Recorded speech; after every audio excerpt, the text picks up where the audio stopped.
What's up, everyone? Marc Lobliner, tigerfitness.com. So you cheated on your diet. You fat bastard, you cheated on your diet. You messed up, man. You went to the Golden Corral. You ate the biscuits. You ate the fried chicken. You ate whatever cut of steak that is. They say it's sirloin, but you know damn well that's not sirloin. Who knows what the hell kind of steak it is, but you ate it all, man. You went off. Okay, so the question is, what do you do? What do you do? Let's take multiple scenarios. Let's say you're contest prep. First of all, if you're contest prep and you fall off your diet, maybe competing is not for you. I tell you this, and I tell you this as someone who cares about you. If dieting and staying on track and not cheating on your diet is something that you have problems with, competing is not mentally for you. For me, I'm one of those dudes that when I'm on a program, I stay on it. When my kids were babies, when they were little, I'm talking little itty bitty babies, they had these puffs. They literally had like a calorie a piece. They were called puffs. And they were like apple cinnamon flavor. I never tried one. Never tried one, even though it was literally negative calories, because it wasn't on my plan. And that's what it takes, in my opinion, to reach your best conditioning as a competitor. So if you're competing and you're cheating on your diet, stop competing until you get a grasp of your diet and adhere to it, because competing is not necessary. And doing stuff like that when you can't adhere to a diet, I can't even go into the mental ramifications it has for eating disorders, for orthorexia, anorexia, bulimia. All those things come into play. Please do not tempt fate on that one. But let's say you're just a dude, right, or a chick, and you're just trying to get lean, and you're following a diet, right? And you're doing so well and you're on your macros. Let's say you have, let's not even do macros. Let's do calories. You're supposed to be at 2,000 calories a day and you're nailing it. You're within 5 to 10% of the 2,000 calories a day. And then the state fair comes along and you go there and you eat a bunch of deep fried Oreos, some Twinkies, some of the cheese on a stick, which there's no hot dog. It's just cheese with breading around it, which is absolutely delicious. And you have all these wonderful, and you eat and you're like, oh no. And let's say you're my client. I'm your coach. You go, Coach Marc, I fell off my diet, man. I went to the North Carolina State Fair. I ate the deep fried Oreos. I ate the deep fried Twix. I ate basically every childhood candy bar. I ate it all, and it was all deep fried, and it was delicious. And I have stomach ache. I poop myself all night. I have a bit of indigestion, but overall, I'm good. But what do I do on my diet? So what do you do on your diet if you fall off? Now, there is a line of thought with the if it fits your macros, fellas, and fillates, females, whatever you call them, ladies, that it's not the course of a day, but the course of a week or even longer that your caloric deficit matters. So for example, if there's 7 days a week, I have to be at 2,000 calories to create a deficit per day.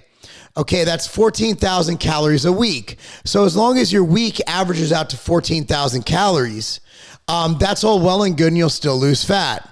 Now, I'm one of those where I understand the science behind it, but there's more to science than physical. There's more to science than physiology. There's more to science than kinesiology. There's more to science than that bullshit. What there is there's psychological. And here's what I recommend as someone who's competed in dozens of shows, as someone who's trained and coached over 1,000 people, multiple thousands of people. MarcLobliner.com is where you can find my coaching. That's MarcLobliner.com. A lot of people will be like, well, just decrease your calories the next day. Okay, that's an option, right? Some people are like, well, just fast the next day. That's an option too. But generally speaking, I tell people just to get on what their macros should be daily, regardless of if they cheated or not. And here's why. Psychologically, you're setting yourself up for basically a fuck up and then reward situation where you fuck up on your diet and then you basically deprive yourself, right? So you fuck up, you deprive, you fuck up, you deprive, you fuck up, you deprive. And that's a horrible, horrible mindset to be on, where we want to look at food as fuel. We want to look at food as sustenance. We also like to have food as celebration, right? When you have a birthday, you can have birthday cake, right? When your mom cooks her famous lasagna, let's say you're Italian like my wife, then by all means, eat the lasagna. If it's like, my father-in-law used to make lasagna and tiramisu for Thanksgiving. It was amazing, right? So at the end of the day, food is social. Food is also something you need to survive. However, when you start equating food with negative and positive, where every time there's a positive, you have to negate it with a negative. So my opinion is, if you fall off your diet on a Monday, on a Tuesday, just go right back where your diet was supposed to be that Tuesday. Don't fast, don't deprive, don't punish yourself for it. And I found that that's given me the best long-term results. Look, I understand the science behind the if it fits your macros, guys. I'm not arguing that. I'm not arguing behind the fact that it's calories over a long period of time that really matter. But I am thinking about the overall lifestyle changes we need to make. The bottom line is, with dieting, it's about lifestyle. So if your lifestyle is based on indulging and then punishing, that is a horrible lifestyle to have.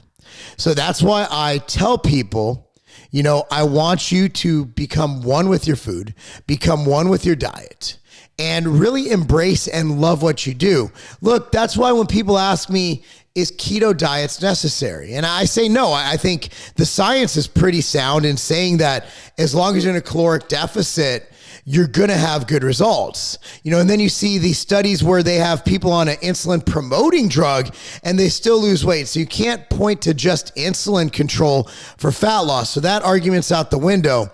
So people ask me, what's the best diet? Keto. I say, well, do you enjoy keto diets? Do you enjoy hamburgers without the bun? Do you enjoy ribeyes? Do you enjoy not eating rice in your kava or chipotle bowl and just having meat and veggies, or just meat alone? If that's the case, keto is right for you, or carnivore is right for you. If you are like me and you enjoy having all the bountiful nutrients from all the peppers and the fruits and the vegetables and the grains and the meats and the lamb and the chicken and oh my God, there's such a world, a rainbow of flavor and food, all containing their unique antioxidants and nutrients that we're still discovering daily. I'm not going to limit myself to just eating ribeye, bro. I'm not going to limit myself to just eating one thing. There's so many health benefits to be had. And if you look at if I'm going to look at data and tell you which is the best diet, I'm going to be like, well, based on everything I see, based on balance, I really enjoy what the Mediterranean diet brings us. From a standpoint of macro, I think 40, 30, 30 if you look at mainstream. Obviously, my coaching depends on the person and where I feel they could best benefit. But I am not one of those guys who's like, you just need to stay in one lane. I like a mixed diet. I like a variety diet. Even when I went to the doctor the other day, he was like, what's your diet? Are you keto? Are you vegan? I said, no. I have a varied diet. He's like, that's awesome. So even my doctor was like, this is a good idea. Not that doctors are usually nutritional experts, but it was kind of cool to know that my doctor's not an idiot. So with that being said, if you mess up on your diet on a Monday or a Saturday, the day after that, just go right back on what you need to be on. A lot of people disagree with me, but I look at things holistically. Like, I'm a father of 3. What would I tell my daughter if she's like, Dad, I'm trying to get ready. I have to make weight for whatever, a powerlifting meet. I messed up on my diet on a Monday. What do? I'm like, honey, look, just get right back on track and everything will work itself out. So that's my advice for this video. Comment down below what you like to do. Again, I really appreciate you guys watching this. Please like this video, subscribe to this channel, click on the notification bell, and remember, that's not a game.